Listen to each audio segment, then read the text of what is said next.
Well, hello, students for first year confirmation at First Lutheran and Our Saviors. Um, Welcome. I think this is going to be our last Old Testament online video. So we're going to wrap up the Old Testament online, and then I'm going to announce when we're coming back to our full-time learning. So we're not going to do this hybrid stuff anymore. It's not working anyway. So what I want you guys to do in the meantime, while I figure out what we're doing for our next unit. So our next unit is going to be on the New Testament. While I figure out what we're doing on the New Testament, then all you have to do is make sure that you watch the videos that you haven't watched and come with questions when we resume. So we will resume soon. I am not sure if we will resume before the first Sunday of February, but we will resume by the first Sunday of February. And I'm thinking that we will probably resume in like 2 or 3 weeks.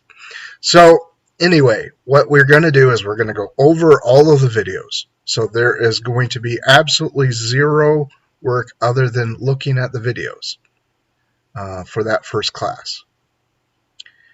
And then we will go back to a normal type class. We might have to go into May in order to get this done, but we will do everything as we used to do before COVID. I had hoped that this wouldn't take as long as it did, and we are going to be changing the requirements for sermon notes and for helping out in the church to make up for all the strangeness that has been going on in our world. So that being said, we're going to talk about Job today and Esther. And so I thought we would do a little video to start, to try to give you a little hint about what these books are about. Now it's time to delve into the Collaborate Mailbag, where we read questions from Christians just like you and answer them in under 3 minutes. Dear Collaborate, why do bad things happen to good people? Sincerely, every person who has ever lived. That's an excellent question, every person who has ever lived. Many people have a hard time figuring out that mystery on their own. Fortunately for us, the book of Job is all about that exact question. Job was a good and righteous man. He had a large, loving family. He served God. He was rich. Then, one day, all of Job's livestock died. Job's house was destroyed. Job's children were inside that house. Then Job's health failed. He was covered in boils and was in tremendous amounts of pain. So great was Job's suffering, he lamented the day he was born.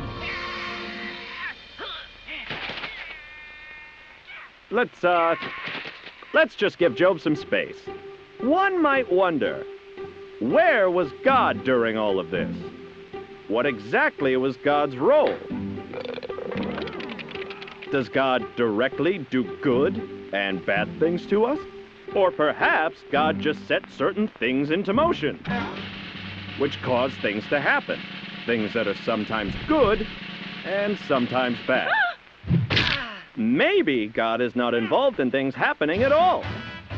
Perhaps God just cheers us on from the sidelines as events unfold. Another question is whether God can see into the future. Can God prevent bad things from happening to us? And when God does not prevent bad things from happening, is it because God cannot prevent them, or because God does not want to? Or is it not God's job to protect us at all?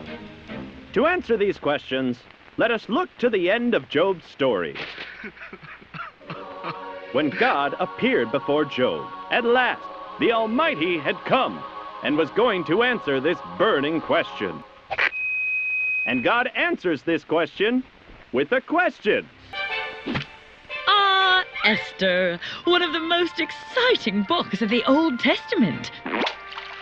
Esther Esther tells the heroic story of a young Jewish girl who rose from humble beginnings to marry a king and become queen of Persia.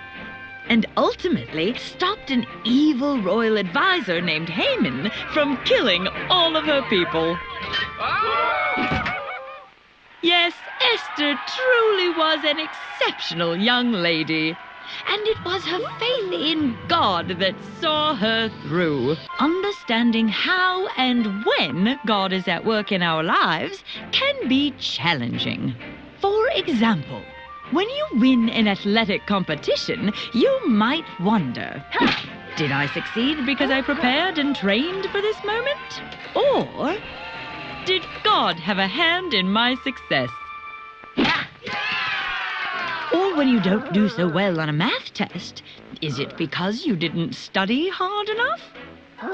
Or is God trying to tell you that perhaps math just isn't your thing? No one is questioning that God is indeed involved in our lives, but it's the how, when, and why that aren't always clear. All right, so Job, we have a guy that he kind of feels like everything is taken away from him. And he feels like he's being punished. And he wonders why bad things are happening to him and why they happen to good people at all. Then we have Esther. And in Esther, we have a woman who doesn't mention God at all, but we know that she is on God's side and is very devout and all of that. And we know that from other texts outside of the Bible. And we know that there are things in the Bible that point to God, that even though God is not directly mentioned. And her case is kind of a thing that going through adversity, and it kind of deals with the same questions, which is why I put them together. So the main question, I think, is what role does God have in our lives? And I think when we get into trouble, we wonder, is God not able to help? Is God not willing to help?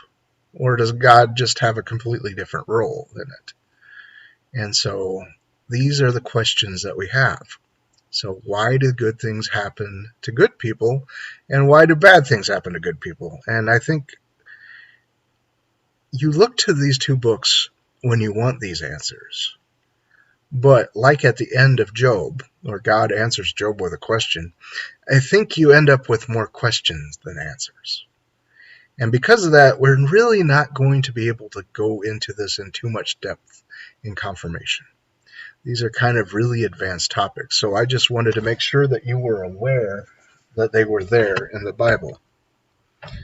So the problem is that many people have many ideas about how God works and how things work. So a lot of people think that if something bad is happening to you, it's because you sinned.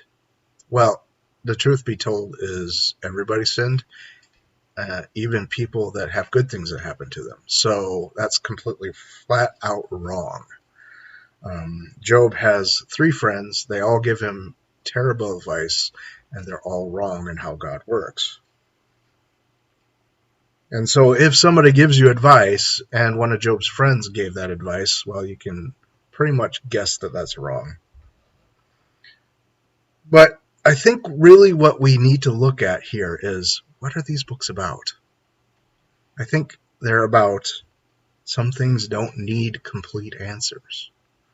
I think they're about us accepting the fact that we don't know the full story, and that not knowing the full story is okay. I think we don't like it, and I don't like it. I don't think you guys should like it either, but that doesn't mean that it's wrong. And then with Esther, we have the idea of, do you even need to explicitly talk about God to talk about God? And I think the book of Esther shows, no, you don't.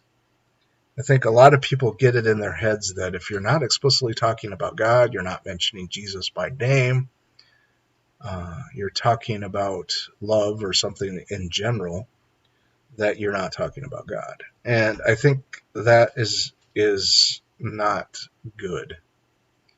Now, is it good to never mention God by name and never mention Jesus by name? Well, that's the other side of things, and no, that's equally bad. But here we got, because of the lack of mentioning of, we end up with the same ideas, like what is God's role in our lives? And I think that helps us to think that Esther actually is an ancient story, but it actually applies more into our current lives than some of the others would because of it. And I think it's a good story for anybody who is wondering, how does God act in their lives? To go and look back and see, oh, that was how God was acting in Esther's life, and then go into their own life and look at it.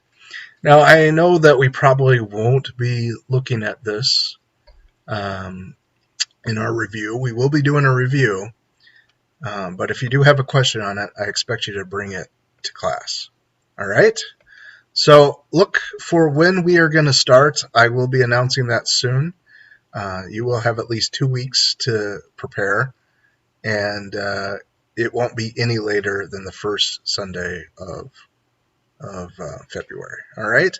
So this will be the last learning. We'll close up the Old Testament, and then we will get back on to doing things in person. Well, I look forward to seeing you guys again.